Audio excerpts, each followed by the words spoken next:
Hello, guys. So we're going to look at using some of our identities we've worked with to solve a trigonometric equation.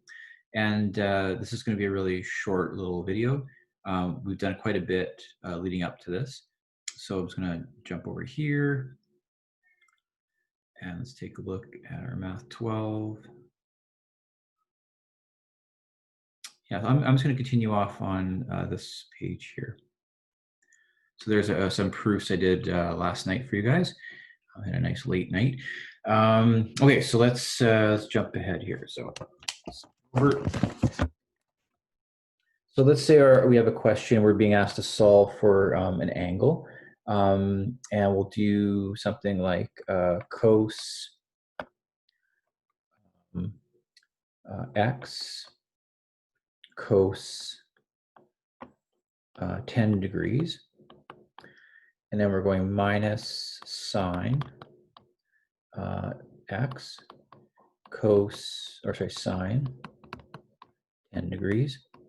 You're told that equals, let's say, negative 1/2. And you're being asked to solve this. Where is it here? Solve, let's write a general solution for this. Let's say, let's solve, where is it here? We'll solve from 0 less than or equal to x, which is less than 2 pi. Now, once again, if you see like 2 pi written in the domain of the question, then it's assumed you're going to be answering in radians for your final answer. Let's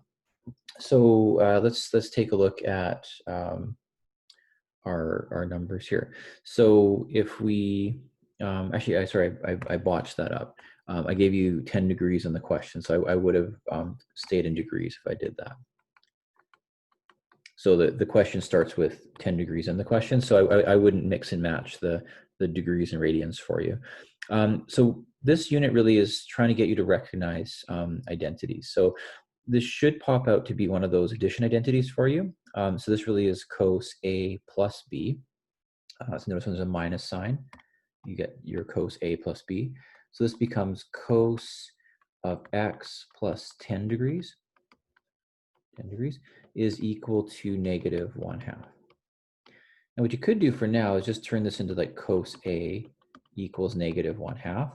And then you just have to subtract 10, and that would give you your x value then, okay? So let's maybe just, I'll write that over. Let A equal x plus 10 degrees. Okay, so I'm just substituting that in there. And now this question now becomes a basic trigonometric equation you've solved for in the past. But the first step, the first very big step there, is you recognizing the identity. And once again, this chapter, that's really what we're doing. We're basically recognizing identities and then doing what we've done before for solving questions. So if I think about negative cosines, that's got to be quadrants 2 and 3. And we know that this x value would be negative 1, and the radius would be 2. So the reference angle in both these has to be the same reference angle. So in degrees, since we're working in degrees, we have the 1, 2, root 3 triangle. So this reference angle is 60 degrees here. Okay, so that's the angle right in there. Okay, so my first angle A, angle A1, I'll make that this angle here, this angle A1, that would be 180 because we're working in degrees. 180 degrees minus 60 degrees, which is equal to 120 degrees. And angle A2 would be the angle in the third quadrant, that one there, which would be 180 plus the reference angle of 60, which gives us 240 degrees. Now remember, that's what A is, angle A. X plus 10. So x plus 10 equals 120. And x plus 10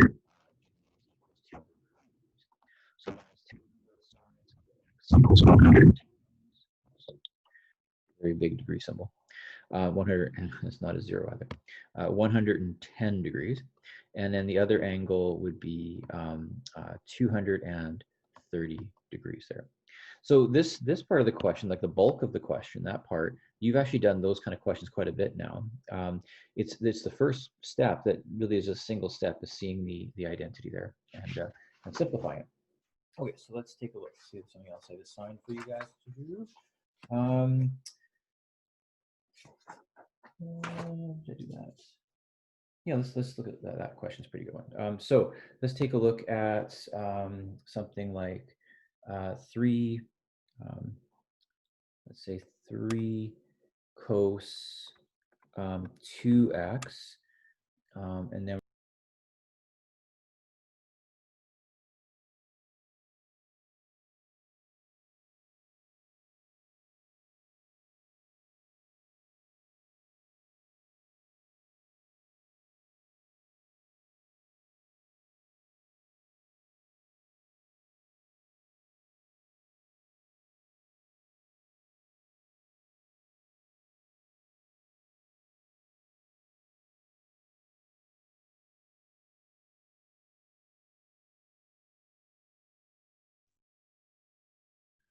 okay, so I hope that's working. Something happened with my connection there. I'm hoping this video isn't all botched now, but we'll see. And so we're going to say that this equals 2 here. Okay, and we're going to solve this from 0 to 2 pi. Okay, so we'll work in radians for this question. So this question looks pretty awful the way it's written right now. I don't seem to be able to isolate any of my trig terms to get something nice. Like, it'd be nice to get something like sine x equals a half. And I'm dealing with this cos, which has a double angle in it, which is tricky. And I'm also dealing with a quadratic trigonometric term for sine. So what I'm going to try to do is create, I'm going to try to create an equation that has just one trig term. And I'm going to try to get both equations just to have the same coefficient in front of the x. So for example, this one has a 2 in front of it, and this one has a 1 in front of it. So I'm going to use my double angle identity for cos, 2a.